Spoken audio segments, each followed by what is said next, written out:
ఈ కథలో ధైర్యం లేకపోతే మనం ఎదుర్కొనే భయాన్ని అర్థం చేసుకుంటాం.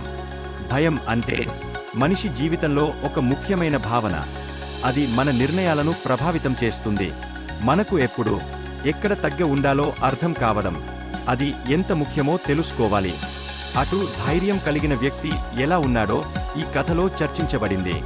ఇతరులను ఎలా ప్రభావితం చేయాలో, ధైర్యం యొక్క నైతికత మరియు దాని ప్రభావం ఎంత విలువైనదో అర్థం చేసుకుంటాం.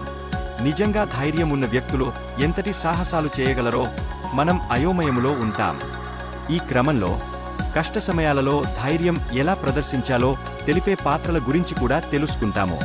ఇది కేవలం ఒక నైజం కాదు, అది వ్యక్తిత్వ అభివృద్ధికి సంబంధించిన అంశం. ప్రతి కష్ట సందర్భంలో మనం ధైర్యాన్ని కనబరుస్తూ ఉన్నాం, కాబట్టి అనేక దారులు మన ముందున్నాయి.